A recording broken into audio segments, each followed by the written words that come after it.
Thank you. And Nate and I have something to announce that you don't know yet. But we're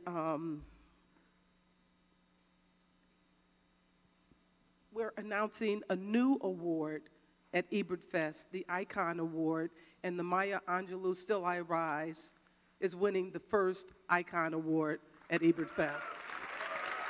Wow. Thank you, thank you, thank you. Thanks, Nate. Boy, Peabody's Icon Awards, you guys are fantastic. Thank you so much. This is a really wonderful festival, and I know I keep saying it, but the humanity of this festival is really important to me. So thank you for having me here, and thank you for this award. Yeah, and I get thumb. You know, it's a golden thumb, but it will be inscribed differently. It's the icon, because we want to maintain Roger's connection with the award, but it's a different award. Thank you. Thank you.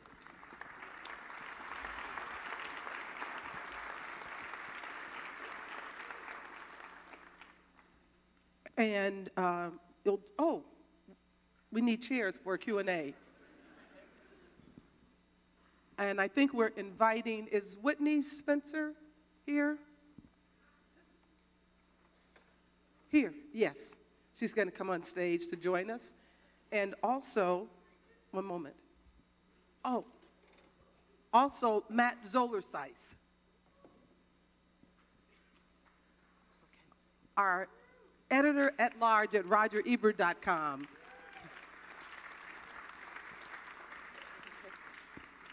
Why don't we put you in the center? Okay, great.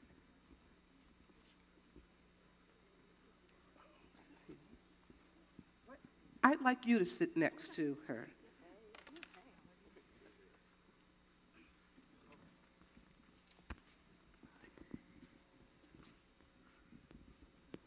It's like a dance card.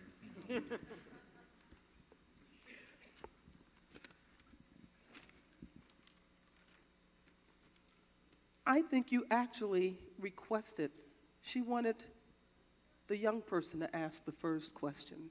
Yeah. So, not a lot of pressure, but it is. Well, thank you, first of all. I'm still wiping tears from my eyes, so please excuse me.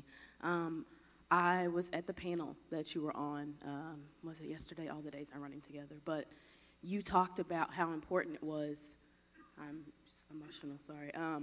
You talked about how important it was that we continue to make films like this for these icons who are not necessarily represented in our textbooks and classrooms, so that people can know, how important she was. I mean, I learned things sitting there, and I've followed her work, since I was a child. How can you talk to everyone about how important it is, why it's so important that we continue to put in the effort and the work to get films like this made, so that we can continue to honor people like Maya, not just now, but years into the future, so my nieces and nephews will continue to know the impact that she's had on our world? I think that's tremendously important because, first off, African American people didn't write the history books. The women in particular, even women in other societies, you didn't write the books, so the stories aren't there. So Maya Angelou would talk about the facts and the truth can be two different things. We can talk about dates when something happened that are facts, but we may not know the real truth. And so early on, as a student of reading and being in my community, I realized that my people were not in the books, but I saw them every day, and their history wasn't being told. So it doesn't exist except for the oral histories. So if we do not talk to older people now and people who knew them and tell their version of the story, then we have a truncated history. And that will continue to happen. And when you don't know where you came from, it's hard to really understand where you're going. And I always want young people to know what I didn't know. And so I wanted to make sure that you were talking to me and that we are talking to younger people, because we can't just say, oh, they don't know this and they don't know that. If they don't know, it's because you didn't teach them. And so that is part of what we do with documentaries. They're teaching tools, and we need to capture older people. The last thing I'll say about that, there's a movement in the documentary space not to do bios as much, but they want social justice. And I think that bios are part of social justice, because if you don't know who the people are, then just talking on the surface or even in depth about issues that are happening now, you still don't have a full picture. This is such a beautiful, never step on anyone's applause. Sorry. This is such a beautiful documentary, and I saw it, what year did it? We went to Sundance in 2016, and it came out 2017. Yeah, the Illuminate Film Festival where we saw I saw it, and it was very, very powerful. It was shown at a film festival in Sedona, surrounded by this vortex with people who had come from all over to see films about sort of spiritual matters, but also just impactful things. And it played so strongly, and I knew from the time I first saw it there that I wanted it here at Ebertfest, and we wanted to get it here. But the thing that I remember, I forget whether Bob Hercules was there with you, because he's your co-director. No, he wasn't at Illuminate. He wasn't at Illuminate. But to have her, the thing that I noticed about her and about you, she is someone, her presence, even on film, is so strong, so beautiful, so regal. And when you meet her in person, and first of all, she walks into a room and everyone kind of stands at attention. Even before, and the first time I saw her was before she became big Maya Angelou. And it was still, she had that presence that brought sort of a breath, I mean, the wind, you could feel it when she came into the room, and the energy, and then that speaking voice that she had. The first time I remember reading anything about her was, I Know Why the Caged Bird Sings, and putting that image of her not speaking for 5 years, and then the image of what she became and what her voice became across America, not just across America, across the world. She lived in different countries, and then meeting you and seeing your voice and getting to know you over these past few years, and the voice that you're bringing. Maybe this is a stretch, but to me, it seems like there's some kind of destiny in you doing this film, and I'd like you to talk about that, because I know that there must be. And also, this is a long, long thing, but the other thing that I noticed about the movie, and I was always so happy that Oprah got the chance to have the relationship she had with Maya. I feel that Maya was sort of an incarnation of a mother that Oprah longed for, not saying anything about Oprah's birth mother. She was, loving and kind and all of that, but the kind of relationship that they had is something that, too, there's sort of a destiny or poetry to it. I don't know, so can you speak to those things? Yes, I come from not just my Christian faith, but a real spiritual place with all the work that I do and my understanding of spirituality from my aunt in particular. So I've been around older Black women all my life, and they just teach me things and I believe them. And what I would say is we call people to ourselves. How is it that everybody is in this room today? In a sense, we're from the same tribe. You're coming out for films, you're coming out for documentaries, you're coming out for something. It's just not an accident. And so there was no accident between my being with Maya Angelou. We found each other, but we had crossed paths many times and kind of circled and then landed.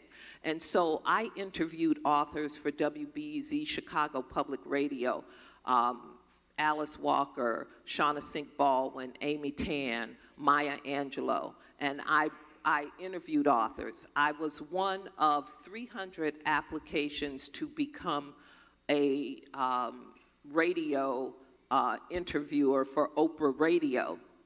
And out of the 6 people that became producers, I was one.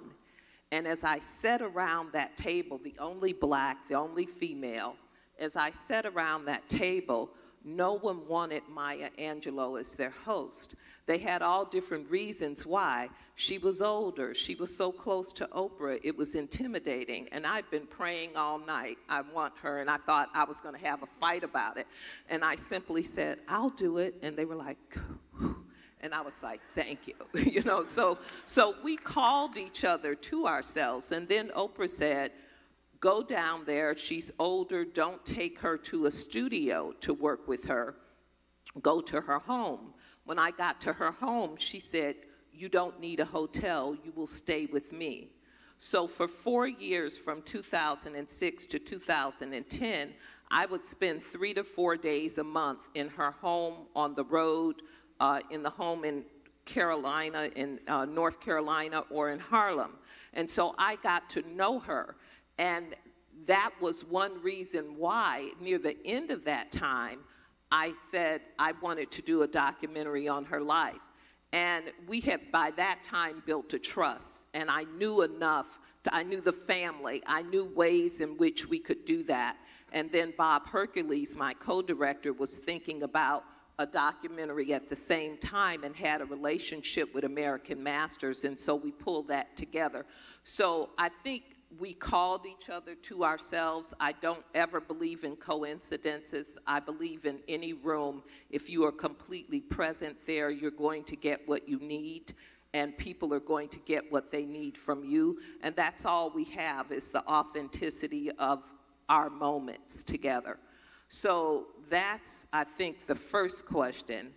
And I got a little sometime. So what was the second question? Okay, let's have Matt join us for a question. I have a process question for you. Mm-hmm. There's a tremendous amount of material to go through. You could have spent 20 minutes just on her, the period when she was a calypso performer. I mean, how did you find the narrative in this? Out of all, you know, the visual media, the written media, the personal appearances, the poetry, everything, you can't do 10 hours and have it be theatrical. You've got to find that spine. How did you do it? Okay, so I love complicated. I don't know why, but if it's complicated, I'm your girl. So what happens is that you look at this person, and now don't forget, I'm there 4 years looking at her life. President Clinton calls, and you hear this click, click, click, because she's getting her hair curled, and he's like, Maya, what's that noise? And she says, I don't know. You know, she didn't want him to know she was getting her hair curled. And I'm seeing Andrew Young come in and Chris Rock come in, and I'm like, we need to honor her life. And then I'm researching for her every week. So I have a lot of information, so that helps. So I got 4 years of research by default. Now, when Bob and I are discussing, we can't do a narrator. We just can't. Listen at her voice. You can't do a narrator if you've got that voice. What to do? 200 hours, basically, of all the videotape you could find. There was stuff we couldn't use, interviews with Michael Jackson, we couldn't use them. But you're listening. You're worrying everybody because you want transcripts. Then you've got radio. You've got her with Swedish television. You've got all of this. But when you put it all together, and then we do 4 interviews with her, you can make the connection, and she can become her own narrator. Now, during the time we started this, 2010, we didn't go to Sundance to 2016, and we were running out of money every other month. and we were still plowing through all this, but then you realized that you needed all that time to do the work. So we were able to string together the narrative from all of that material because we had 5 years and I had 4 prior to know it. And so one thing that will happen is she will start a story when she's 40 because we found it somewhere. She will tell that same story when she's 60. Then we will ask her at 80, and what we've done is we've combed through the story. You feel differently about your mother at 40, 60, and 80. And so we've given you the richness of her voice, and we've pulled the storyline through. And the different perspectives that she has at those different right, points. and you hear them in her voice, and she'll sing and be on key with that same song years later, and so we'll pull it through and not just give you one, but give you the other, and that's that combing process.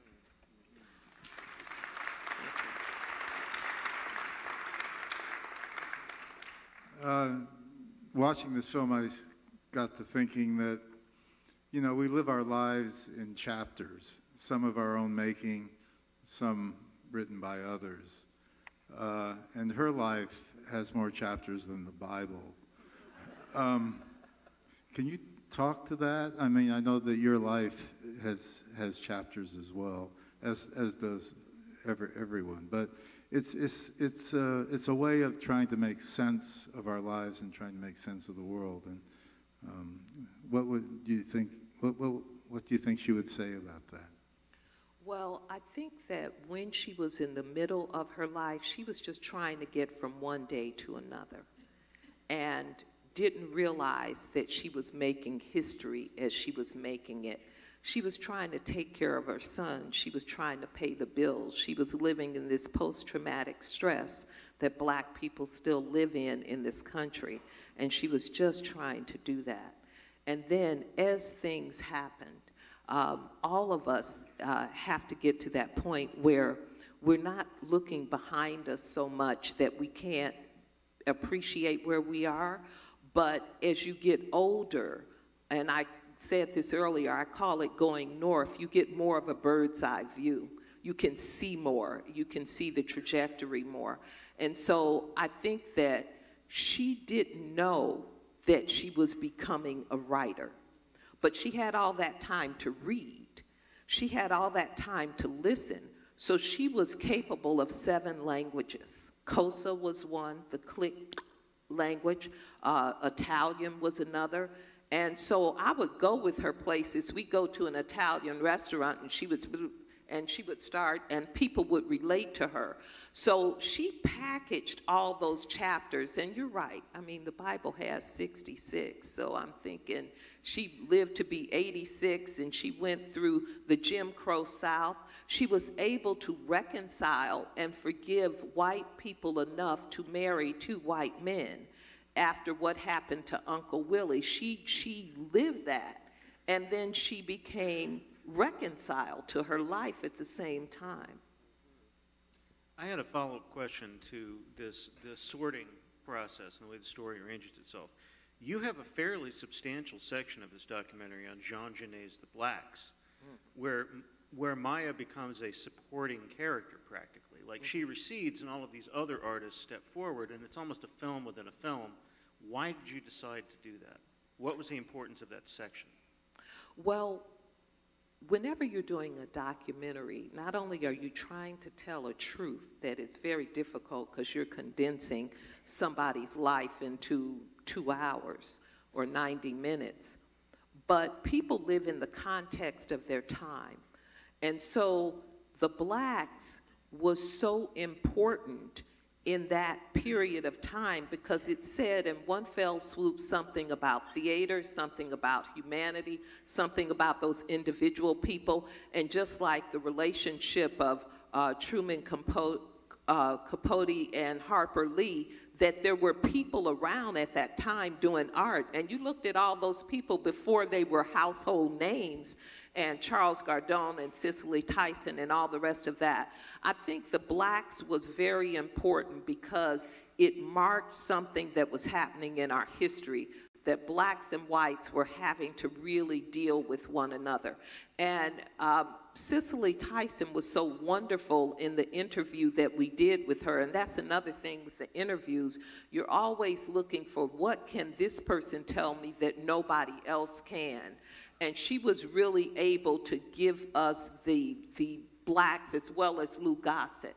And so it was just, it was important to show that that happened in this time. Yeah. Back on process, did I see a couple of reenactments in there?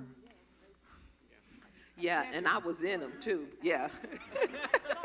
We didn't have any money, so I had to be Miss Flowers, and I had to comb the hair and all the rest of that. Yeah, we did a couple of reenactments because we really wanted to, you know, there's like 307, I believe, photographs in there. There's 27 minutes of B-roll coming down from all that, and the audio tape and everything. And yet, we needed to move you in spaces and try to recreate some of the things that happened to her. And so that hair and all of that, we did that just so you could get a feel. And this is what I mean by spiritually things happen for me. I was telling a friend of mine how I needed that, and I needed a house. And she said, well, you know, she had a column in the Tribune, Dawn Turner Trice, and she said, you know, I interviewed a man who has a house near Oak Park, and it's from that time period. And so I went to see him, and then we used his home. And so we were able to do that. And then the horse reenactments, we did that, and we matched them with what came from the film with the Ku Klux Klan. I was going to ask about that. Yeah, yeah. And that was a funny one, because, see, I had a little problem that it was, no offense, but I could not pay white men to be Ku Klux Klan members. I said, I just can't do this. So I used to work with a guy who was a director at WBBM TV, Ron Vassar, and he was the first black cowboy I met.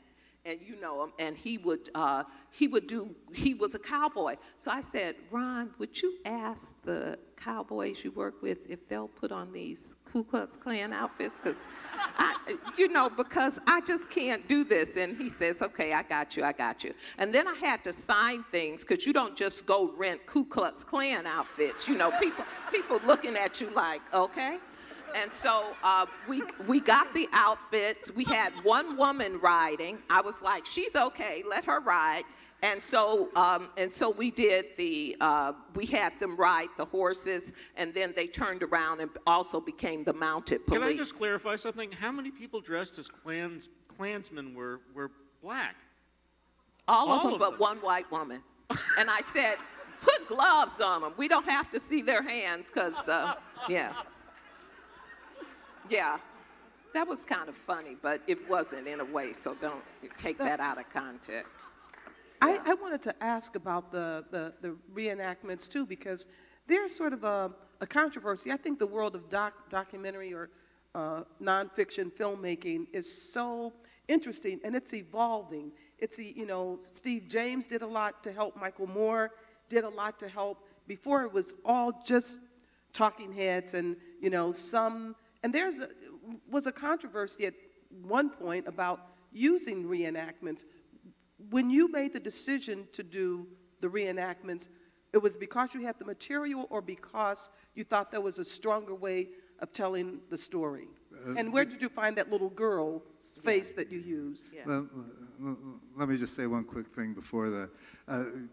Going on what Chaz says about the evolution of documentaries. If you'd made this film 10 years ago, you wouldn't have gotten a Peabody. Reenactments were a no-no.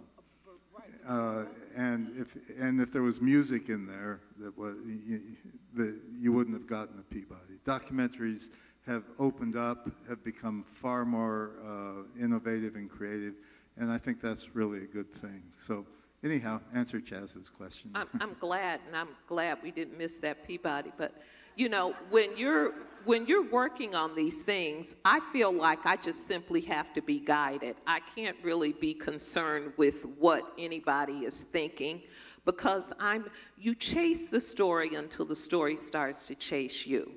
And you have to do that because this is a person's life.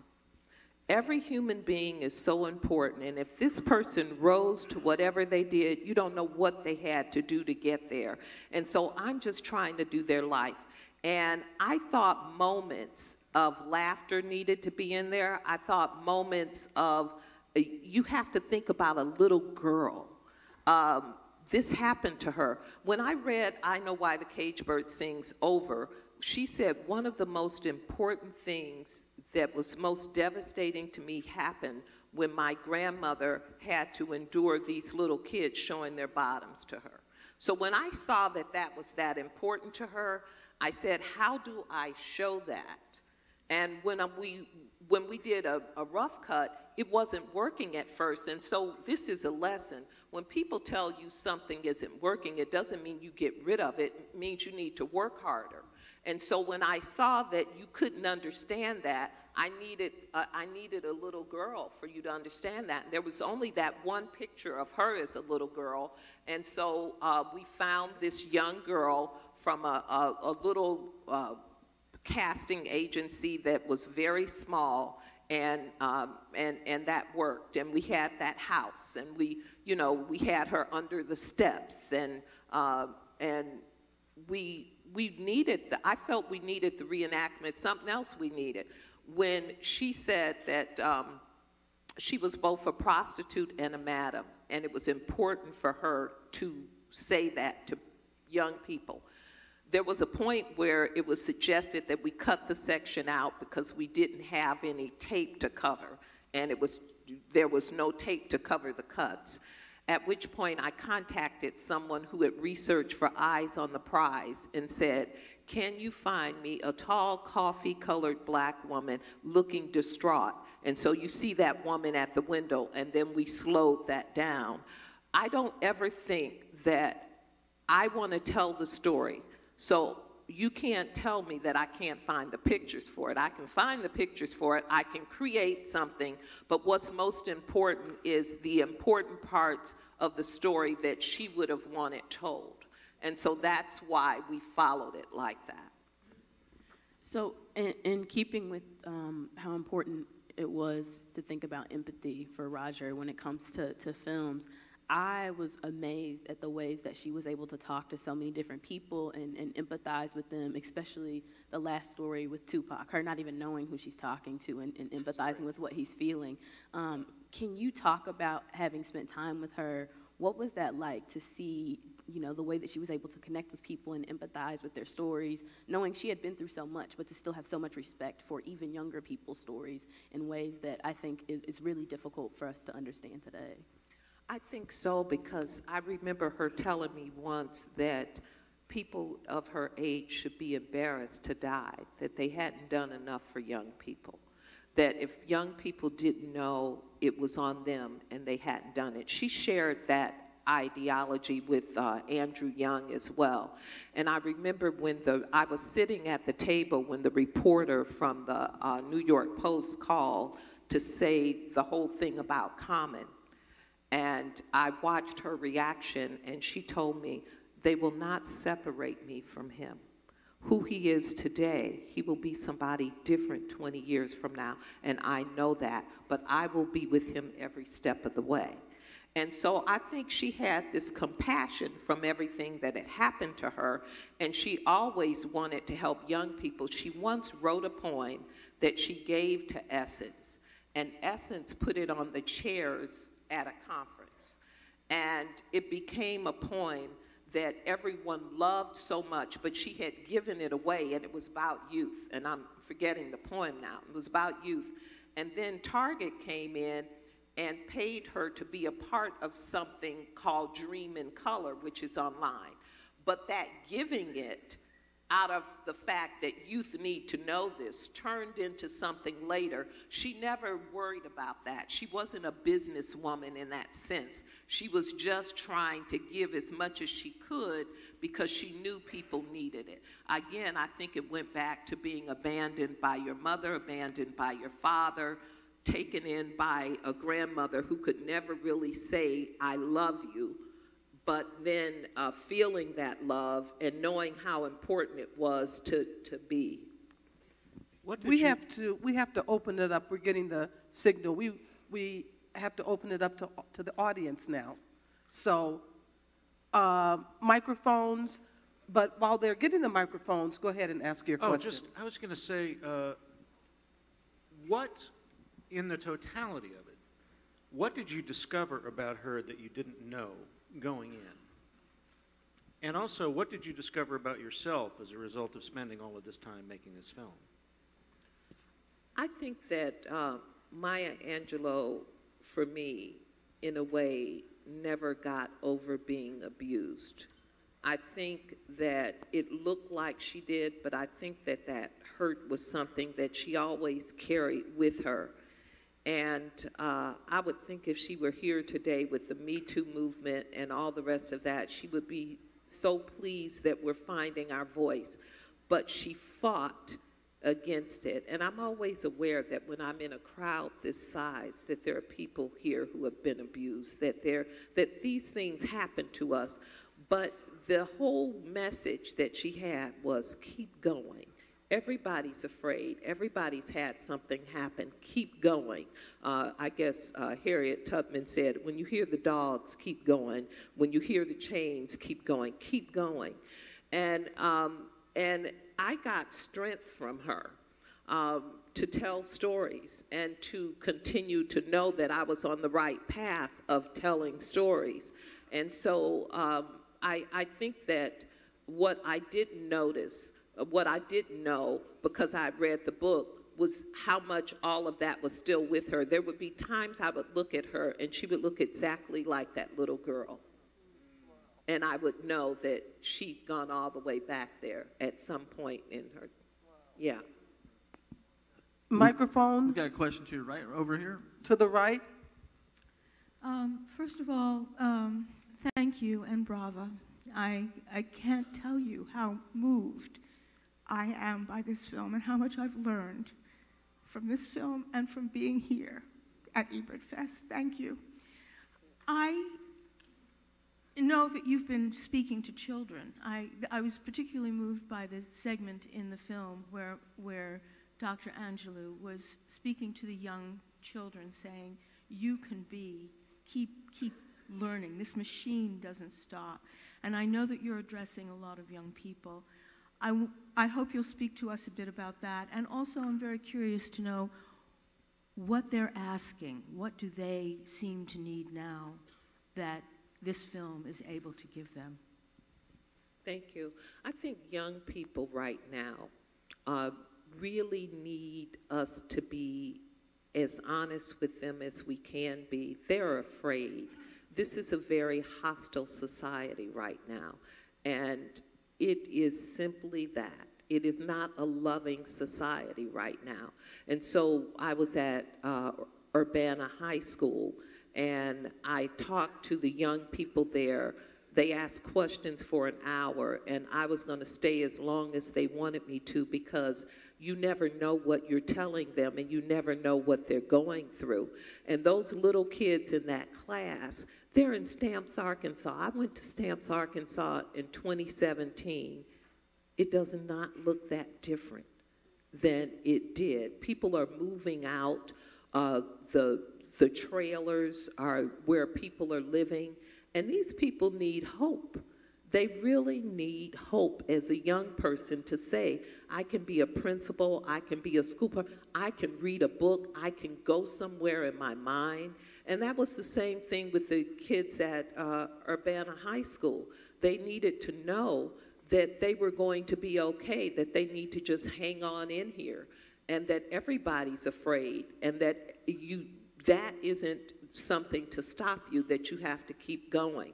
So I think it's always important to talk to young people, and I think she felt that. And of course, because when she was young, she was most hurt, abandoned, and then sexually abused, she always had a love to let young people know you can make it. Question? One more question. What? To your left. To your left. Left.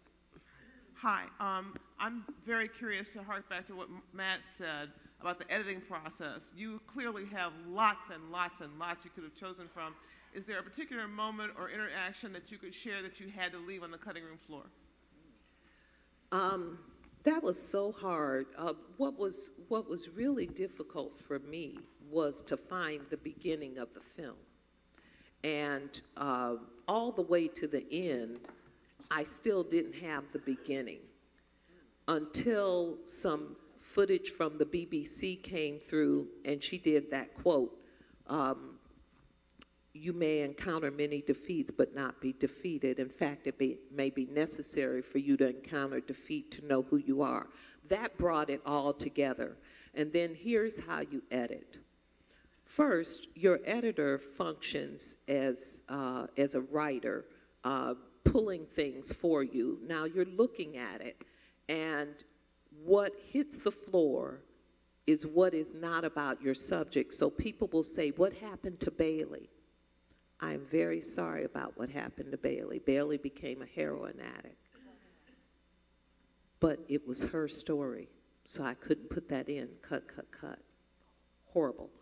But that's what falls on the floor. And then there's also the fact that if you tell something that somebody already knows, then you must tell more of it in a way that's different. So when you know that if you left the inauguration out, everybody was going to say, what happened to you?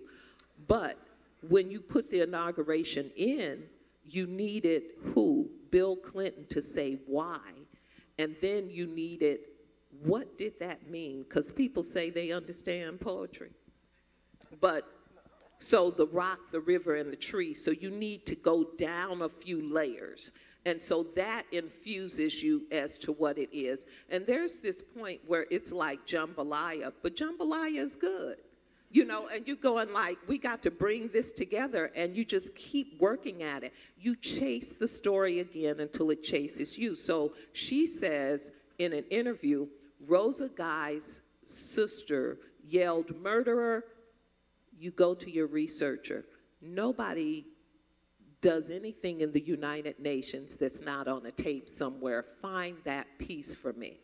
And so now you chased it and you found that piece. We actually found Maya Angelou in there putting up her fist, but we couldn't blow it up enough for you to see that. So we couldn't put that part in. But that's what I mean by chasing the story. And then the historical context of that happening on the UN floor says something about the whole society at the time, who the people were at the time, and her. So you know you have to keep it.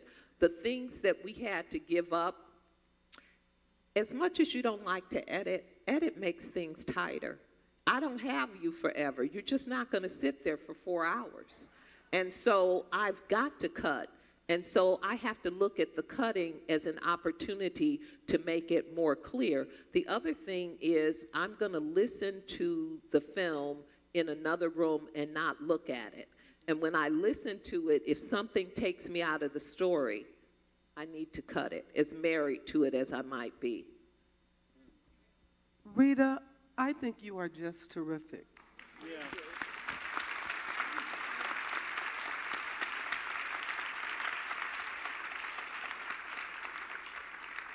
Your movie making is terrific. I've just enjoyed becoming friends with you, and I actually have a project for you. Someone asked us to do a project, and they asked me to find a director for it, and I'm going to recommend you for it because I think you would do a great job. Girl, got some work, okay? Anyway, but we got the notice that time is up, but if somebody has a burning question to ask, we'll take one more. burning question, somebody said right here.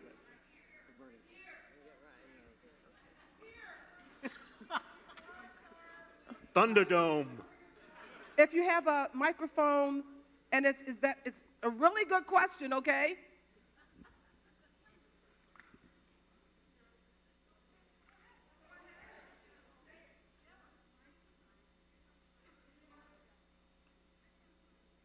Here it comes. Wait for it. And there it is. I don't know if anything was mentioned about the sundown effect, but in 1946, I was lucky to be in a small town, and my parents, when the black people came to sing at church, they stayed in our house, and that's why this means so much to me, this play. And did you mention anything in the documentary about the sundown effect? While I didn't mention anything in there about the sundown effect, I know that there was a point where people went to, were at her home and at the store. So Grandma Henderson lived behind the store. They were connected. And when the Joe Louis fight happened, the fact that Joe Louis won meant that nobody could go outside. And the Klan, by the way, did not wear Klan outfits. They did in this thing, but in Stamps, Arkansas, the Klan wore blue jeans and overalls. They let you see who they were, so you knew who they were. And these people could not go out of the house, so everybody that was in the store that night had to stay. And there was a sense that you should be in the house at sundown. Aren't we blessed and fortunate that the world is changing and that we get to be a part of this and that we get to not live in a world where we propel white privilege, but begin to look at a world in which we can see everyone and become awakened. At the same time, no one has to apologize for who they are. They move forward. I've had people come to me and say, my uncles were in the Klan. It wasn't you. And your uncles can, there's a wonderful country music. She loved country music, couldn't get that in. But who was it? I think it was Montgomery Gentry that did this thing about people change. And they had Klansmen changing, and they had people can change. And if we don't allow them to change, what are we really saying? That you want to punish people forever? I can't change my skin, but you can't change yours. I'm just asking you to wake up and accept me and understand. If you look at my skin color, yours, and Chaz's, I'm your cousin. You know, at some point, there was some people doing some things that were non-consensual, which is why we don't all look like Lupita Nyong'o. So I'm your cousin, and you need to respect that. And we're getting there. We're not there yet, but we're going to get there if the world is to continue. Thank you. Thank you, Rita. Thank you. Thank you so much.